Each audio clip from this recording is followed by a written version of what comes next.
ಆಸ್ಪತ್ರೆಯಲ್ಲಿ ಚಿಕಿತ್ಸೆ ಪಡೆಯುತ್ತಿರುವಂತಹ ದರ್ಶನ್ ಪಾಲಿಗಿಂದು ಶುಕ್ರ ದೆಸೆ.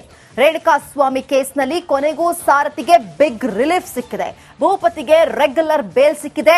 ಪವಿತ್ರ ಗೌಡಗೂ ಜೈಲು ವಾಸದಿಂದ ಮುಕ್ತಿ ಸಿಕ್ಕಿದೆ.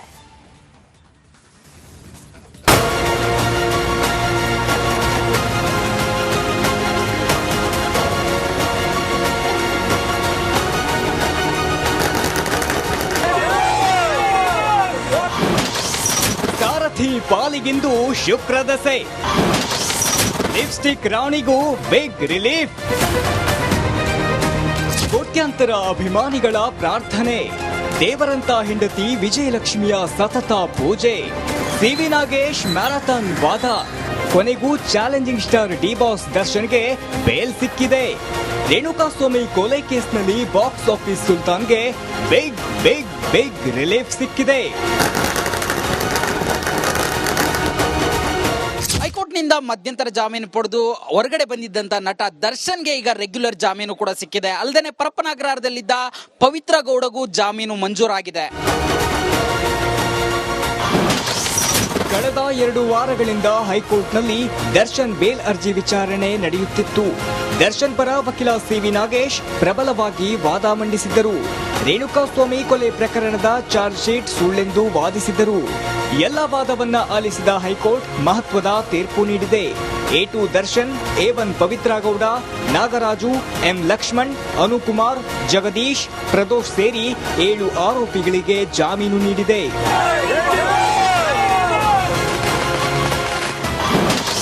ಬೇಲ್ ಸಿಕ್ತಿದ್ದಂತೆ ಪವಿತ್ರ ಗೌಡ ಜಾಲಿ ಜಾಲಿ. ರಿಲೀಸ್ ಆಗುವುದನ್ನೇ ಕಾಯ್ತಿದ್ದ ಪವಿತ್ರ ಗೌಡ ಪರಪ್ಪನ ಅಗ್ರಹಾರದಲ್ಲಿ ಫುಲ್ ಖುಷ್ ಆಗಿದ್ದಾರೆ. ಈತ ಆಸ್ಪತ್ರೆಯಲ್ಲಿರುವ ದರ್ಶನ್ ಕೂಡ ಬೇಲ್ ಸಿಕ್ಕಿದ್ದಕ್ಕೆ ಫುಲ್ ಹ್ಯಾಪಿ ಆಗಿದ್ದಾರೆ. ದರ್ಶನ್ ಏನೋ ಮಧ್ಯಂತರ ಬೇಲ್ ಮೇಲೆ ಹೊರಗಿದ್ದಾರೆ. ಆದ್ರೆ ಪರಪ್ಪನ ಅಗ್ರಹಾರದಲ್ಲಿರೋ ಪವಿತ್ರ ಗೌಡಗೆ ಜಾಮೀನು ಸಿಕ್ಕರೂ ಇವತ್ತು ಬಿಡುಗಡೆ ಭಾಗ್ಯವಿಲ್ಲ. ಪ್ರೊಸೀಜರ್ ಮುಗಿದ ಬಳಿಕ ಸೋಮವಾರ ಪವಿತ್ರ ಗೌಡ ರಿಲೀಸ್ ಆಗಲಿದ್ದಾರೆ. ಸರ್, ಯಾವ ಗ್ರೌಂಡ್ಸ್ ಅನ್ನೋದಕ್ಕೆ ಹೆಚ್ಚಾಗಿ ಏನಂತಂದ್ರೆ ಅವ್ರದ್ದು ಕೆಲವೊಂದು ಏನಂತಂದ್ರೆ ಪಾಯಿಂಟ್ಸ್ ಲೀಗಲ್ ರಿಲೇಟೆಡ್ ಏನಂತಂದ್ರೆ ಯಾವುದೇ ರೀತಿಯಂತ ಕೆಲವೊಂದು ಮೂಲ ದಾಖಲಾತಿಗಳು ಮತ್ತೆ ಏನಂತಂದ್ರೆ ರಿಲೇಟೆಡ್ ಯಾವುದೇ ತರದ ಅದೆಲ್ಲ ಇದ್ದೇ ಇರೋದ್ರಿಂದ ಎಲ್ಲ ಸೊ ನಮಗೆ ತೀರ್ಮಾನ ಏನಂತಂದ್ರೆ ಮೇಜರ್ಲಿ ಏನ್ ಗ್ರೌಂಡ್ಸ್ ನ ಗಮನಿಸಿದಾರೆ ಮೇಡಮ್? ಹೆಣ್ಮಗು ಅಂತ ಏನ್ ವಿಚಾರ ಸರ್? ಹೆಣ್ಮಗು ಅಂತ ಬೇಲ್ ಎಲ್ಲೂ ಕೊಡಕ್ಕಾಗಲ್ವಲ್ಲ ಸರ್. ನ್ಯಾಯಾಲಯಕ್ಕೆ ಕೆಲವೊಂದು ರೆಸ್ಟ್ರಿಕ್ಷನ್ಸ್ ಇರುತ್ತೆ. ಸೊ ಅದೇನಂತಂದ್ರೆ ಅವ್ರದ್ದು ಆ ಇನ್ಸಿಡೆಂಟ್ ಅಲ್ಲಿ ಪಾತ್ರ ಏನಿದೆ ಅನ್ನೋದ್ರ ಮೇಲೆ ಏನಂತಂದ್ರೆ single parent bail granted for my client. D ಬಾಸ್ಗೆ ಬೇಲ್ ಕೊಡಿಸಲು ವಕೀಲ ಸಿವಿ ನಾಗೇಶ್ ಸಕ್ಸಸ್ ಆಗಿದ್ದಾರೆ. Bail granted for my client ಅಂತ ಪೋಸ್ಟ್ ಮಾಡಿದ್ದಾರೆ. ದರ್ಶನ್ಗೆ ಜಾಮೀನು ಸಿಕ್ತಿದ್ದಂತೆ ಪತ್ನಿ ಖುಷ್. ಒಡೆಯನಿಗೆ ಬೇಲ್ ಸಿಕ್ತಿದ್ದಂತೆ ಪತ್ನಿ ವಿಜಯಲಕ್ಷ್ಮಿ ಫುಲ್ ಖುಷ್ ಆಗಿದ್ದಾರೆ. 7 ತಿಂಗಳ ಬಳಿಕ ರಿಲೀಸ್ ಆಗ್ತಿರೋದಕ್ಕೆ ಸಂತಸ ವ್ಯಕ್ತಪಡಿಸಿದ್ದಾರೆ. ಡಿ ಬಾಸ್ ಅಂತ ಸೋಷಿಯಲ್ ಮೀಡಿಯಾದಲ್ಲಿ ಪೋಸ್ಟ್ ಮಾಡಿದ್ದಾರೆ. ಅಪ್ಪನಿಗೆ ಪುತ್ರ ವಿನೀಶ್ ಸ್ಪೆಷಲ್ ವಿಶ್. ವಿನೀಶ್ ಹುಟ್ಟುಹಬ್ಬದ ದಿನವೇ ಚಾಲೆಂಜಿಂಗ್ ಸ್ಟಾರ್ಗೆ ಮಧ್ಯಂತರ ಬೇಲ್ ಸಿಕ್ಕಿತ್ತು. ಇದೀಗ ರೆಗ್ಯುಲರ್ ಬೇಲ್ ಸಿಕ್ಕಿದ್ದಕ್ಕೆ ದರ್ಶನ್ ಪುತ್ರ ಫುಲ್ ಹ್ಯಾಪಿಯಾಗಿದ್ದಾರೆ. ಅಪ್ಪನ ಜೊತೆಗಿರೋ ಫೋಟೋ ಶೇರ್ ಮಾಡಿ ಸಂತಸವನ್ನ ವ್ಯಕ್ತಪಡಿಸಿದ್ದಾರೆ. ದರ್ಶನ್ಗೆ ಜಾಮೀನು ಸಿಗುತ್ತಿದ್ದಂತೆ ಪೊಲೀಸರು ಅಲರ್ಟ್ ಆಗಿದ್ದಾರೆ. ರಾಜ್ಯ ಸರ್ಕಾರ ಹೈಕೋರ್ಟ್ ಆದೇಶವನ್ನು ಪ್ರಶ್ನಿಸಿ ಸುಪ್ರೀಂ ಕೋರ್ಟ್ಗೆ ಹೋಗೋದಕ್ಕೆ ರೆಡಿ ಆಗಿದ್ದಾರೆ. ಇದರ ಅರ್ಥ ಅಭಿ ಪಿಕ್ಚರ್ ಬಾಕಿ ಹೈ. Nagaraj Appasandra, crime bureau, Republic Kannada. ದರ್ಶನ್ಗೆ ಅಂತೂ ಇಂತೂ ಬೇಲ್ ಸಿಕ್ಕಿದೆ. ಸಿವಿ ನಾಗೇಶ್ ಪ್ರಬಲ ವಾದಕ್ಕೆ ಜಯ ಸಿಕ್ಕಿದೆ. ಹಾಗಾದ್ರೆ ದರ್ಶನ್ಗೆ ಬೇಲ್ ಸಿಗೋದಕ್ಕೆ ಕಾರಣ ಏನು ಅನ್ನೋದರ ಕಂಪ್ಲೀಟ್ ರಿಪೋರ್ಟ್ ಎಲ್ಲಿದೆ?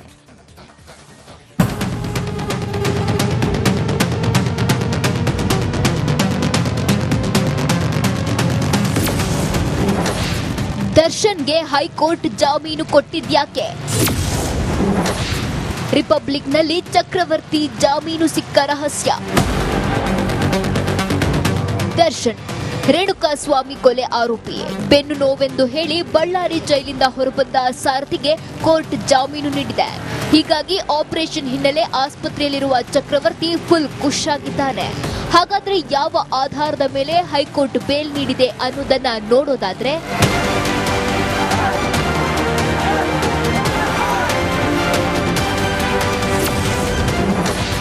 ದರ್ಶನ್ಗೆ ಬೇಲ್ ಸಿಕ್ಕಿದ್ಯಾಕೆ? ಅಂಶ 1, ಕೊಲೆ ಕೇಸ್ನ ಏಟು ಆರೋಪಿ ನಟ ದರ್ಶನ್ ಕ್ರಿಮಿನಲ್ ಪೂರ್ವಪರತೆ ಹೊಂದಿಲ್ಲ.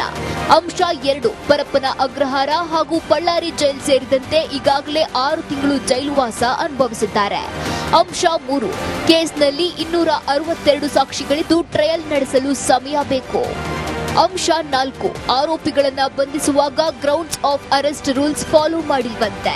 ಅಂಶ 5, ಇನ್ನು ಆರೋಪಿಗಳ ರಿಮಾಂಡ್ ಕೋರುವ ವೇಳೆ ನಿಯಮ ಪಾಲಿಸಿಲ್ಲ ಎಂದು ಹೇಳಲಾಗಿದೆ.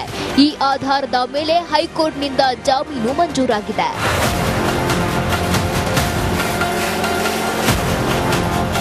ಒಟ್ಟಾರೆ ಸಾಲು ಸಾಲು ಕಾರಣಗಳಿಂದ ಹೈಕೋರ್ಟ್ ಜಾಮೀನು ಮಂಜೂರು ಮಾಡಿದೆ.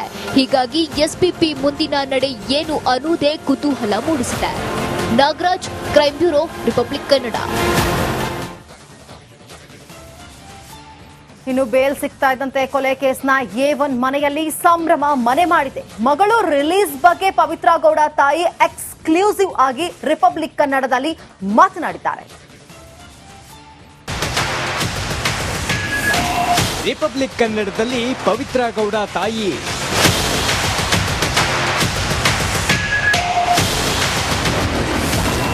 ಮಗಳಿಗೆ ಬೇಲ್, ತಾಯಿ ಫುಲ್ ಖುಷ್.